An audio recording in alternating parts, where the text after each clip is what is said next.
Hey guys, we're here for our next session. We have Logan from Polkadot, and he'll be doing a talk around Parachain Economics. Uh, Logan, do you mind giving a quick intro? And in the audience, can you confirm that you can hear him? Yeah, so I'll post the slides in the chat. If you guys can give me just a yes or no in the chat to let me know if you can hear me.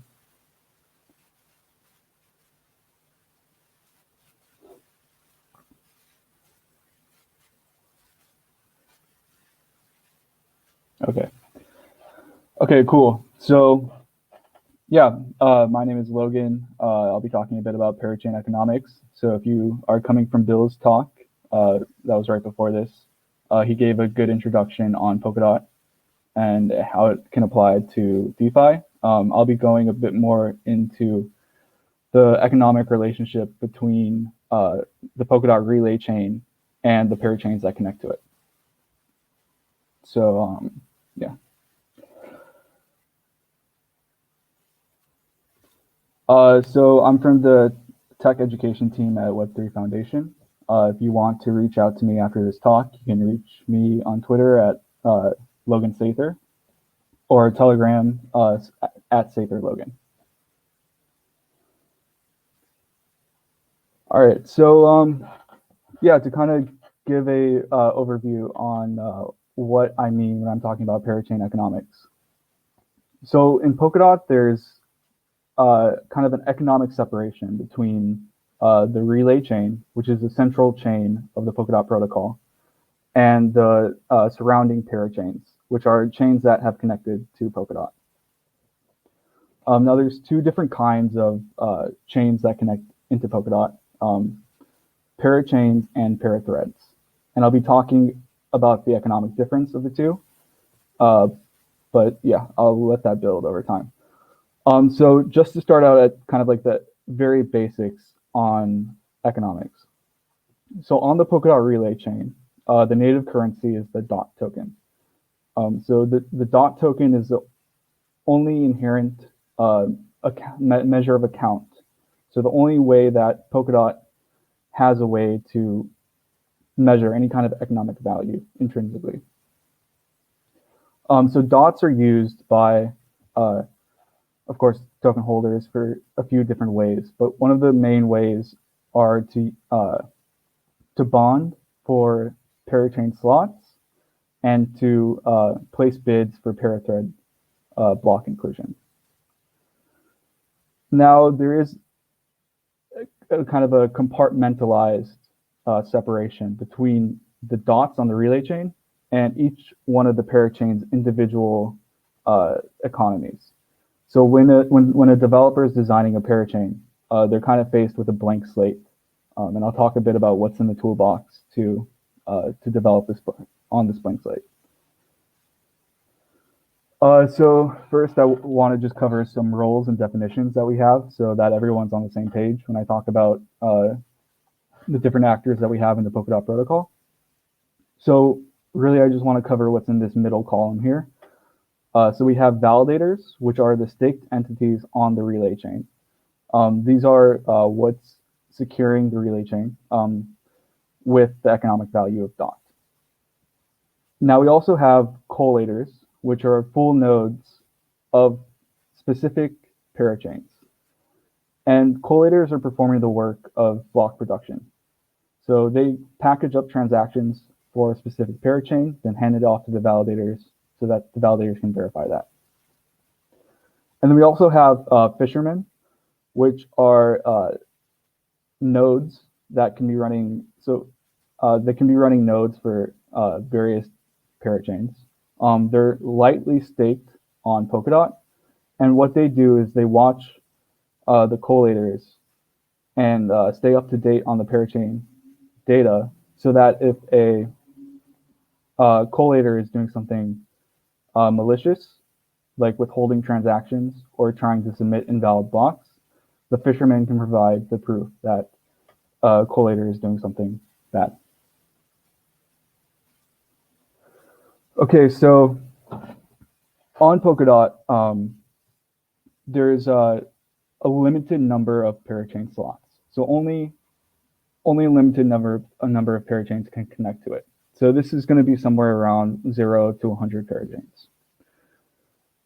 So a parachain is able to progress its chain one-to-one in lockstep with the Polkadot relay chain. So by acquiring a parachain slot, the parachain has guaranteed inclusion. This is different from the parathreads. So how does Polkadot distribute these parachain slots? So parachain slots are distributed via an auction mechanism. These slot auctions are held on a rolling basis every 6 months. And when slots are acquired, they're acquired for a lease period between 6 to 24 months. But these are on kind of 6-month steps. So the potential lease periods are 6 months, 12 months, 18 months, or 24 months. And when a bidder wins a parachain slot, they don't pay the dots that they used to bid, but their dots get locked up in this. You can think of it as like a native smart contract on Polkadot. And these dots are locked for the duration of that lease period and eventually returned back to the bidder at the end. So to kind of visualize how that auction process works, I have here a configuration of bids on the left-hand side and some parachain slots on the right-hand side. So going down in rows, we have a new parachain slot being, you can think of it as being unlocked every 6 months. But essentially, this is the idea of how parachains will get rolled out to Polkadot, is that every 6 months, a new auction will happen, and the number of parachains that are connected can grow over time. So the parachain slot auctions will, of course, be a competitive economic game. And if there's only one slot available, only one person can occupy that slot at once. So how does the protocol actually distribute these slots? So if we look on the bid configuration table, we can see that Alice has placed a bid for the lease periods ranging from 0 to 3. So I'm considering the first period here is 0, and this one here is 3. So she places 100 dots for that. Bob places 70 dots for the same period, but also Bob places a second configuration. This is 50 dots for the first 2 slots, 0 and 1. And then Charlie places a 60 dots bid for this, the last 2 slots, 2 and 3. So if the protocol just naively took the highest bid, Alice would win the slot. However, what the winner algorithm does is it tries to maximize the amount of dots that are locked on average in every slot. So instead of taking Alice's bid for 100 dots over the 4 lease periods, the algorithm would select both Bob's second configuration for 2 lease periods and Charlie's 2. So it would look like that for the first slot. So Bob would occupy the slot for the first 12 months, and Charlie would occupy the slot for the next 12 months. So after that, if we consider, so bids will continue to roll over for each new auction unless they're canceled. So if no new bids come in over the next 6 months, then Alice with only standing bid would get the next slot. Now at the end of 12 months, we have Bob in blue. Basically, his time as a parachain is coming up. So Bob can then place another bid for this slot down here and continue on as a parachain from slot 2 to 5. So even though these are unlocked at different times, Bob's experience as a parachain will be continuous. It'll just continue. No matter what slot it has, it doesn't really matter, because as long as Bob has a slot, that parachain will just continue.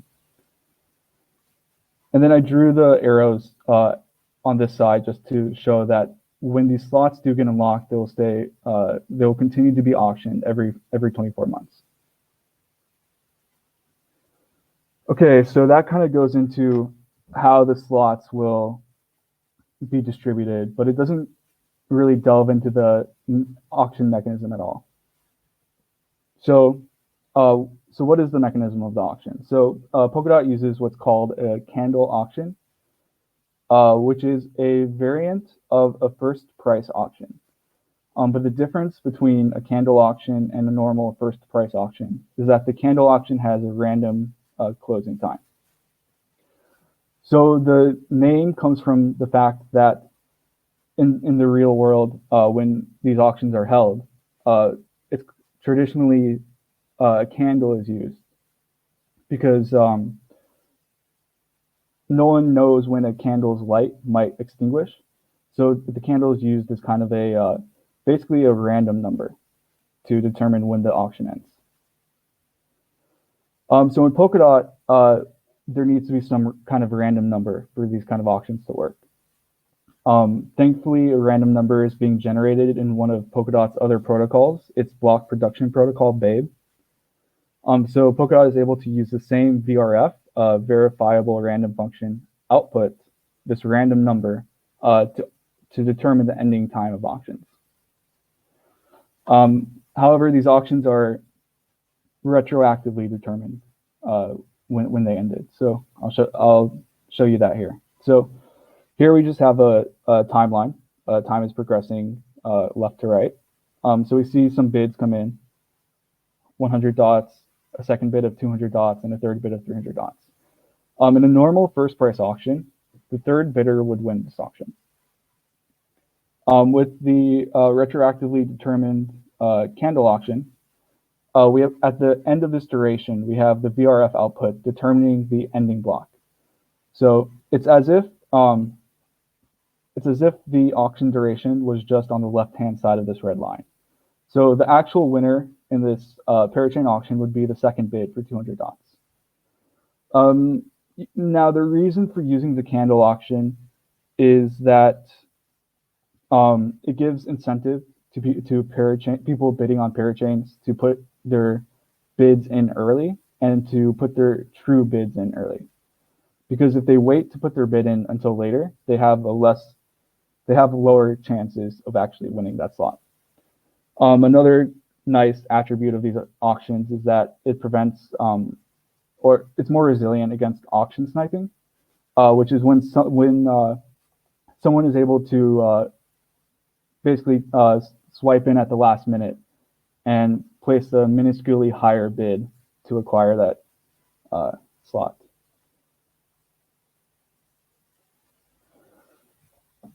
Okay, so far in the examples, I've only gone over kind of single bidders, but Polkadot also has a built-in mechanism for crowdfunding these Parachain slots. So yeah, how that works is that someone can come along and create what's called a Parachain campaign, and then lock up their contribution for that campaign. Now, when someone starts a campaign, it essentially creates a smart contract that can take in contributions and count the total of these contributions as the bid for the Parachain. So what's good about this is that it's completely trustless. There's no kind of custodial transfer of funds going on, but rather it's the contributors directly sending funds to a smart contract that then would hold the funds for the duration of the lease period if that auction is won. And if that auction is not won, then all of the funds the contributors can come back and withdraw their funds. So yeah, it's kind of a nicer way to do an IPO, or what's called an initial Parachain offering. Yeah, and then one incentive for people to do this is that the Parachain can then mint tokens on its own chain in accordance to how much contributions it got. So if someone contributes 20 dots to be locked up, that parachain can say, okay, that's equal to 200 parachain tokens. Okay, so now I want to talk a bit about how a parathread is economically different than from a parachain. So first, let's talk about what's similar about parachains and parathreads. So technologically, a parachain and a parathread have the same properties. They're developed in the same way. When a developer is creating their project or creating their chain, they only need to develop it once, and then it can be deployed as either a individual chain that might connect to Polkadot via a bridge, or it can be deployed as a parachain, or it can be deployed as a parathread. And there's not really much difference between those three after it gets developed. Especially not much difference at all between the parachain and parathread. So parachains and parathreads also get the same benefits from connecting to the relay chain. Namely, they get the full security of the relay chain validators, and they get cross-chain interoperability with other connected parachains or parathreads. So the real difference between a parachain and a parathread then is economic. So while parachains acquire the parachain slots, and that gives them guaranteed inclusion at every relay chain block, that their parachain will have a block that can be included, parathreads need to engage in a per block auction to progress their chain.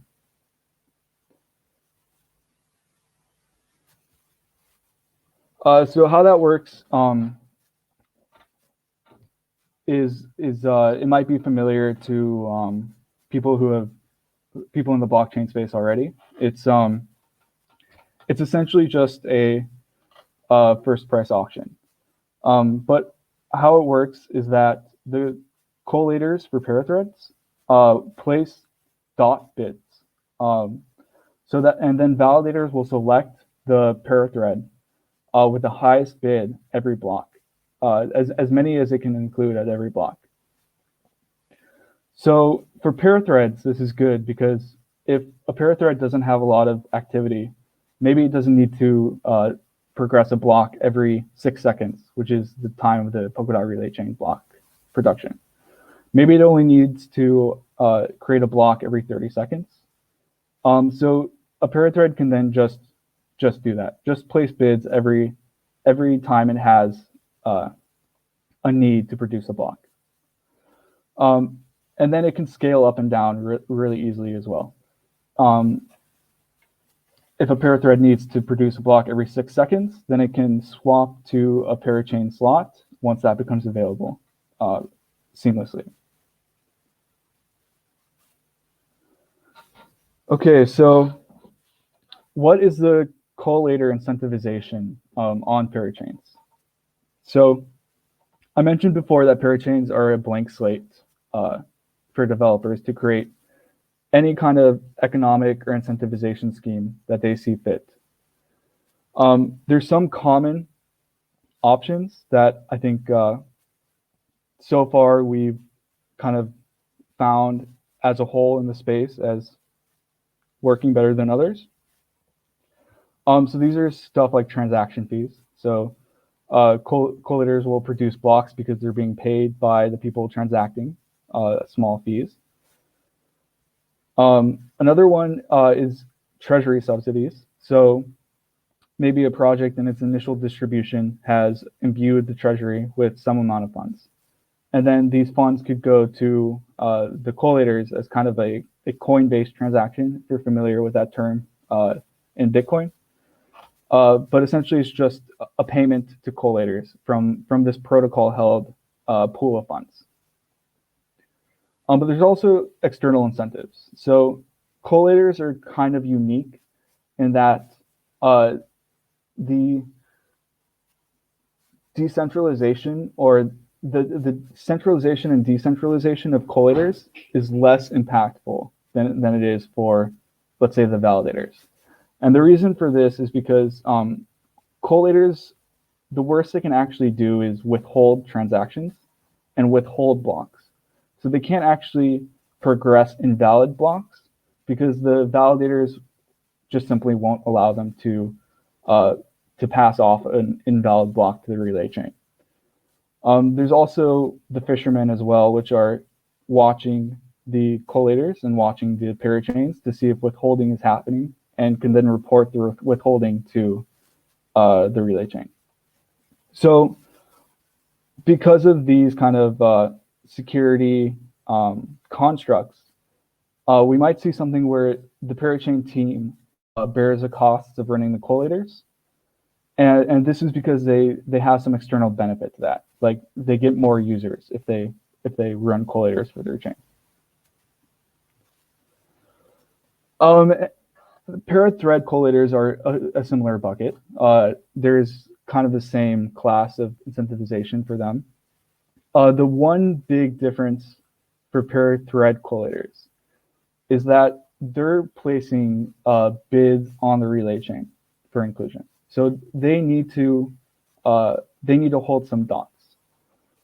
This is different from parachains. Parachain collators don't need to care about dots at all if they don't want to. However, para-thread collators are kind of forced to since they're placing the bids.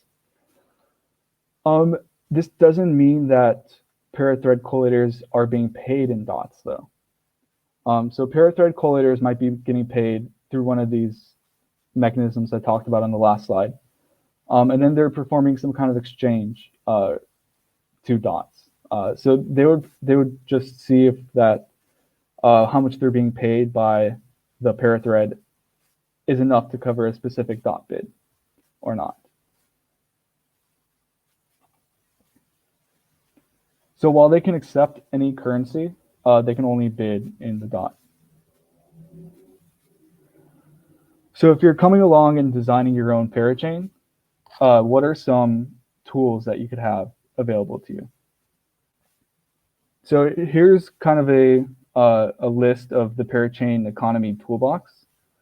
Some things you might want to think about if you're designing a economy from the ground up. So you have a whole bunch of different kinds of token types. You have utility tokens or tokens that are used for something on the protocol. You can also have asset-backed tokens. So this is similar to maybe like a dot-backed stablecoin or the DAI, which is backed by Ether and other assets. You have spendable tokens, tradable tokens, fixed tokens, schedule-based, inflationary, burnable, voting, and payment. So yeah, there's more than this as well. These are just a few. Some of these, the dot is some of these, but not some of this, but not others. Now another thing that you need to really pay attention to when you design your economy is what the token distribution is. So whether this goes to private investors who maybe contributed early on, or it goes to people who participated in the crowdfund. How much do you give to founders or employees? Do you reserve some for service providers? So do you reserve some for builders of block explorers, for builders of wallets? Do you reserve some for ecosystem funding, for let's say a alternative implementation of the client? Do you reserve some for future fundraising? And then you have a bunch of variables that can impact your economy as well. So what's the inflation rate of your chain? What's the money supply?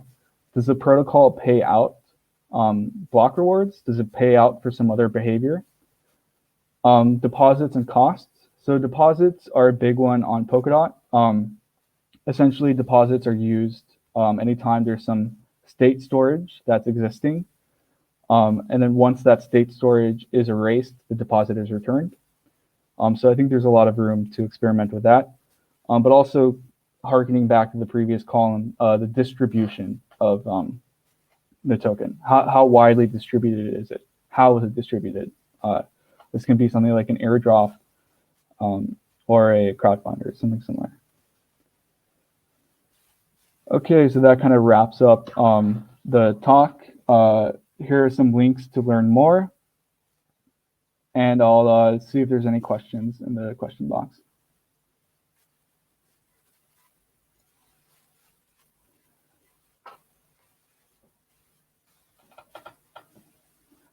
Okay, so, let me put my camera back.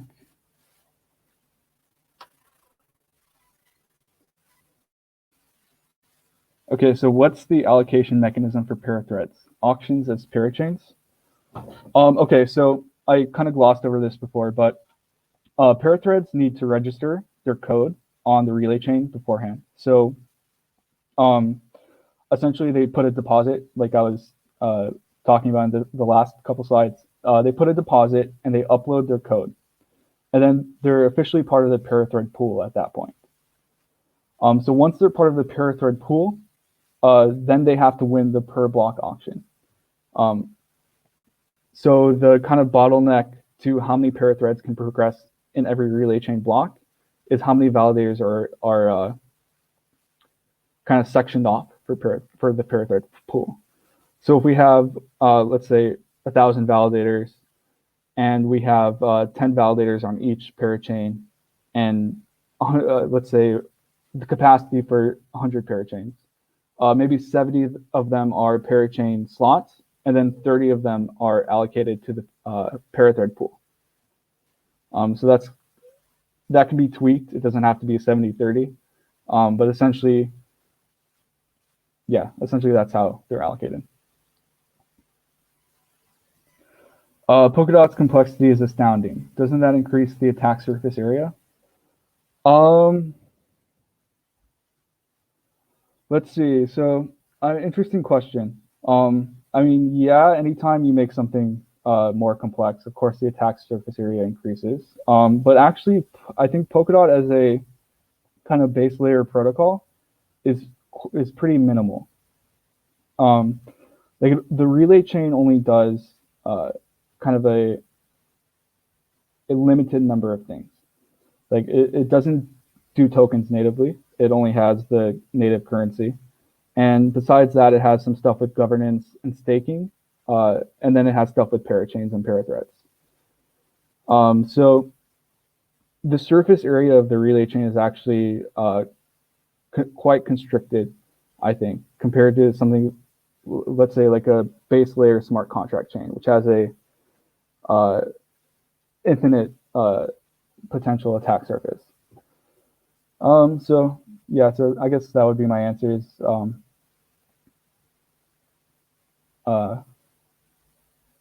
Kinda, not really though.